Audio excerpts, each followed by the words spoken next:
With us now is the relatively new president of Connecticut College in New London, Andrea Chapdelaine. And President Chapdelaine, great to see you here in the program. Nice to be here. Thank you for having me, Dennis. Of course, of course. I love the camels. You folks have the best mascot in the state, I think. Absolutely. I would say the world. But you know, the College camels. You don't see that too often. So tell me a little bit about yourself and how you got to this point. Well, I actually grew up in Western Massachusetts, so it's good to come back to my roots. I started my education here in Connecticut. I'm a proud Husky graduate, so it's great to be coming full circle. I have served small private liberal arts colleges for 30 plus years now, and when this opportunity came along, I just couldn't pass it up to come back to Connecticut and to serve one of the finest institutions. What is your vision for College in the future? Where do you want to see it go? Well, I want to make sure that we continue to strengthen its value in terms of the amazing educational experience we provide for our students.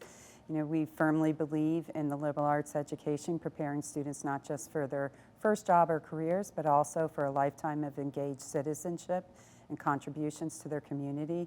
And even in just the year, I have seen them just shine in that regard. So continuing to strengthen that, engaging with our region, with New London, as well as continuing to tell the importance of the story of the kind of education we're providing. What's the biggest challenge facing College right now? Well, as you know, there's a lot of challenges. You've been talking to a lot of presidents recently, and our sector is challenged. There's a lot of pressures on higher education right now, and I would not say that Con is immune to those. So financial pressures, enrollment pressures, and of course some of the political pressures as well. Let's talk about that a little bit, because I know that we hear about Harvard and having its battle with the White House. Are you seeing any pushback at all from the Department of Education? Right. So we haven't had any direct impact. For example, we haven't had any impact on our international students, but certainly what's going on at Harvard is a bellwether for all of us. I signed a letter and statement in support of Harvard's actions to protect academic freedom, to protect research funding. We obviously have excellent faculty who have federal funding, so that is a direct concern for us as well. Go ahead. Let's talk about the city of New London, because it has its economic challenges, and I know one of the things, Connecticut College has been called one of the jewels of New London. How do you see the synergy between the city and their quest to develop downtown and get more going on there, and your responsibility to the school? Well, I firmly believe, Connecticut College owes its existence to New London. They are the ones that opened their arms 100 plus years ago to say, we will create a space for this college. So that history is really important to me, and I want to continue to honor it.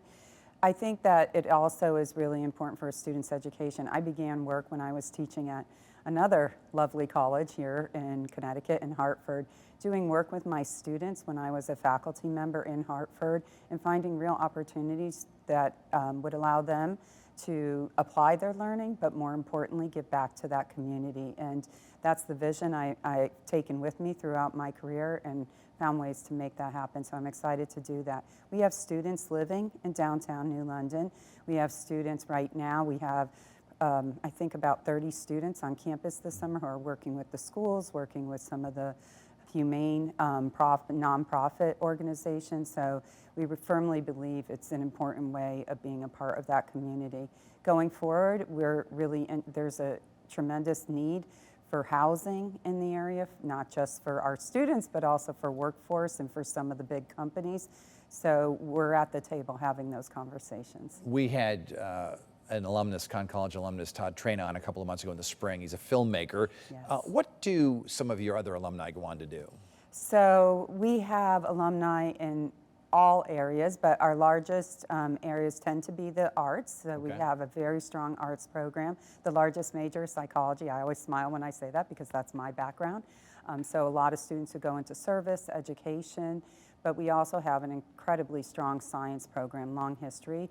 Environmental science, our location, our tremendous campus provides lots of opportunities for that as well. But the humanities remain very strong as well. So students taking languages, global studies, a number of students go into politics, finance, It's across the board. We have an alumnus on our team here, one of our producers, George Grothier. So, President Andrea Chapdelaine, we appreciate you being here in the program. Best of luck. Thank you, Dennis. Thank you. Go Camels.